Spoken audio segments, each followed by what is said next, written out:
What's up, YouTube? This is PSY-X79, guys. Today I'm coming to you with my latest deck profile video. As you can see, staring you right in the face, we're going to be doing PSY-Frames. PSY-Frames is one of my favorite synchro-centric decks ever to be released. And what's even cooler is that it's a control-based deck, allowing you to basically control your opponent, what your opponent does, and being able to respond to it. I love the fact that Konami actually was able to mesh those two deck types together, and it actually works so well.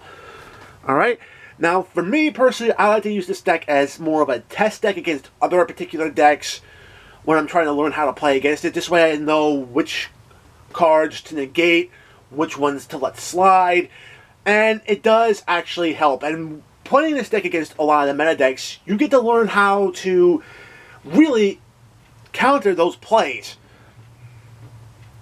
and learn a whole lot about those decks. I know a lot of people don't like playing against this deck. Slow, it's one of those decks that doesn't allow you to play the game. I get it. I really do. It's not very fun to play against.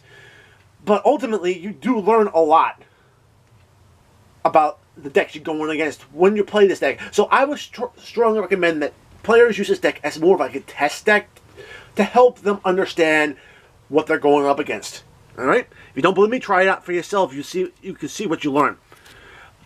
But without further ado, we got the deck profile to go into, and we're going to start off with 2 copies of PSY-Frame Driver. Okay, Driver is the big vanilla here.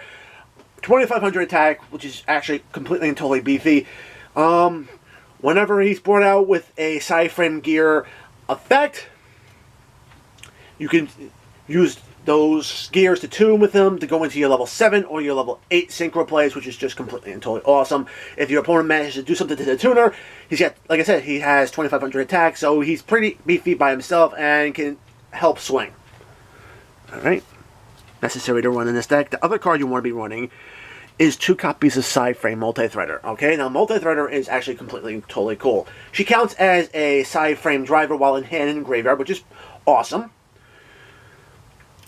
Okay, if you summon a PSY-Frame gear monster with another card effect to the field while she's in the graveyard, you can special summon her to the field, which is just huge, allowing you to turn around and continue synchro plays. But the really cool thing about this is that this level 6 is actually a hand trap. And if any of your face-up PSY-Frame cards would be destroyed by battle or card effect, you can discard it from your hand and actually protect those cards from being destroyed. This card is so useful in a lot of different situations, and it doesn't matter if it's your opponent's effect or your own effects, you can protect those cards with her. Alright. Next up on the list, we have the PSY-Frame gear. So we're going to turn around and talk about PSY-Frame gear alpha. Now, all PSY-Frame gears, they have to have an activation where a specific thing has to happen. So PSY-Frame gear alpha responds to your opponent's summons. Now, it doesn't negate the summon. It just responds to it. And the other thing about it is that you have to have, in order to actually summon this card to the field, you have to have an empty main monster zone. And empty extra monster zone as well. Yeah, I know, it kind of sucks that way, but to be very honest, it does work.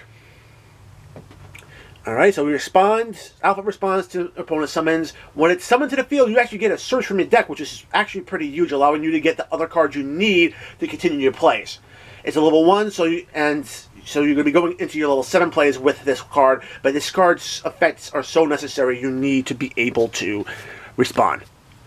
Alright, next on the list, since we aren't going to have that many monsters in the field, you're going to be needing to respond to direct attacks a lot. PSY-Frame Gear Beta is your main call to card. Again, it's going to be a level 1, so you're going into your level 7 synchros. When your opponent directs attacks, you can special summon it, you can destroy the attacking monster, and then end the battle phase, which is just so awesome. Okay. Next on the list is 2 copies of PSY-Frame Gear Delta. Alright, most spells nowadays use this combo extenders, so you're not going to be seeing that many spells out there. 2 is more than enough for the deck. When your opponent activates a spell, you activate Delta, summons Delta, and it negates that spell's activation, which is just so huge. It's a level 2, so you can be going into your level 8 synchro. quite a bit. Alright. Now the level 2 that you want to be seeing a lot of is this one, PSY-Frameord Gamma. Alright, your opponent activates a monster effect, summon this guy, negate the monster effect, and destroy that monster. Boom, level 2 comes out at level 8, synchro, you get the hell out of here. Alright, so that's it for the PSY-Frames. For consistency purposes, we also run card D. This deck really doesn't care that much about normal summon, so this is the only card you can be normal summoning with. Normal summon it, tribute it off, draw 2 cards. You get the idea. Alright. 2 copies of Ash Blossom and Joyous Spring. 2 is more than enough for this deck since you could be responding to a lot of things. And last but not least, and one of my favorite cards in this deck is going to be the 3 copies of Ghost Reaper and Winter Cherries. I love using this card to shred your opponent's extra deck just to turn around and limit their plays even further. There's only really 6 synchro monsters you're going to really need to turn around and summon out of this deck. The rest of the extra deck is going to be necessary targets for Reaper. So that's the way I organize my deck. You're going to be seeing the targets a little bit later once we cover the extra deck. Alright. For spells, 3 copies of Pot of Duality. Again, you're going to be special summoning more on your opponent's turn, so you don't have to worry about this really impeding your special summons. You get to dig into your deck by 3 cards and pick the card you need for the situation. Alright. You're definitely going to need 3 copies of PSY-Frame Gear Circuit. I mean, this is this field spell for the deck. It helps the deck so much.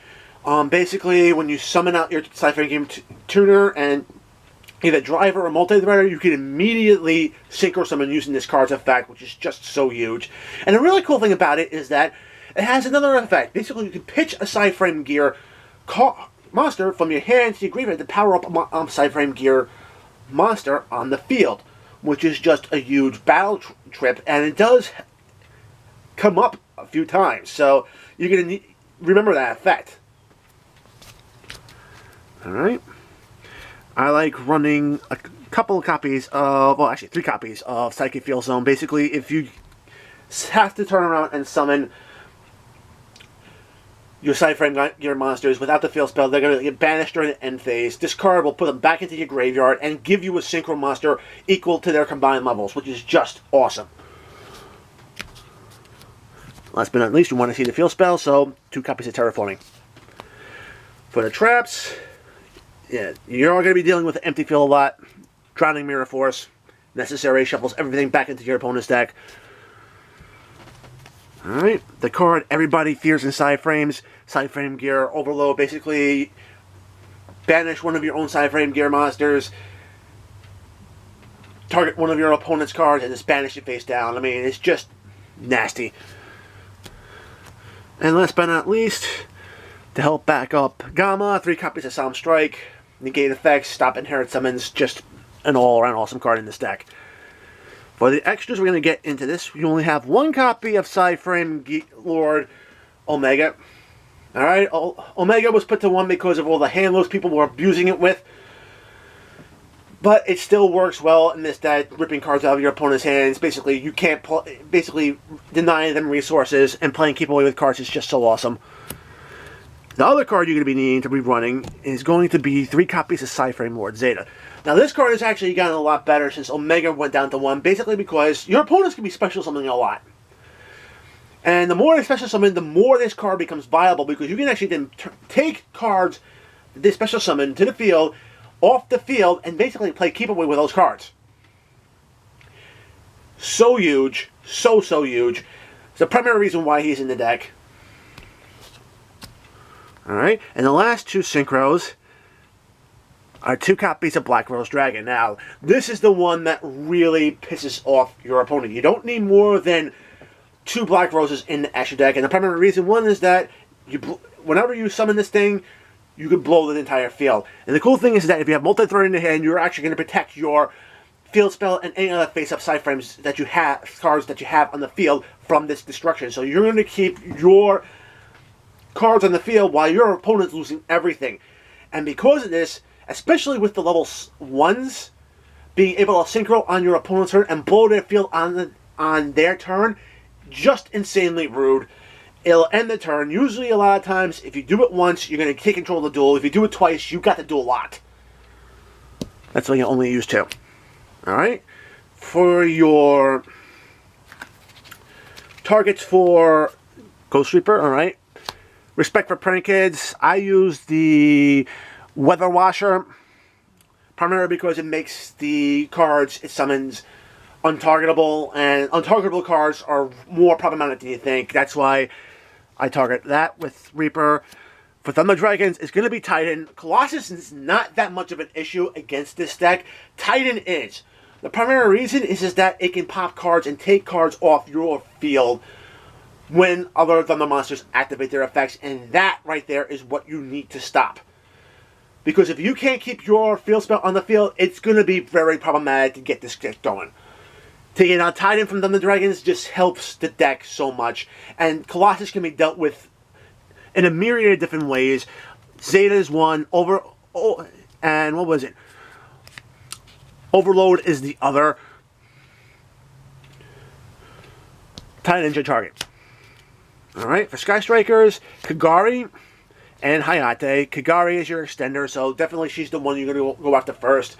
I also have Hayate in the deck primarily because she can help the deck get going a little bit faster by dumping cards into the graveyard. And as we all know, Sky Striker spells all pick up extra effects when there are 3 more spells in the graveyard. So taking her out, both of these cards out of the equation can make it very hard for Sky Strikers to get started. Alright. Summon Sorceress. I'm keeping her in this deck primarily as a target until she gets banned. We all know she's getting banned. Alright. I have Isolde in there as well. In my opinion, she's the other card that's going to wind up getting banned alongside Summon Sorceress.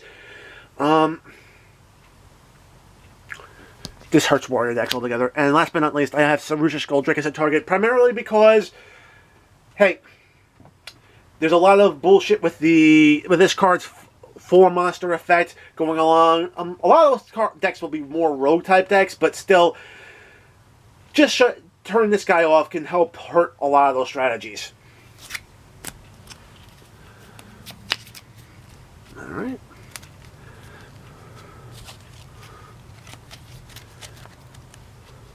Guys, that's it for my PSY-Frame deck profile for January 2019. Guys, I hope you enjoy this. If you like it, make sure to give this video a thumbs up. If you want to see more content like this on my channel, make sure to hit that subscribe button, enable notifications so you don't miss a single upload. And guys, until next video, peace.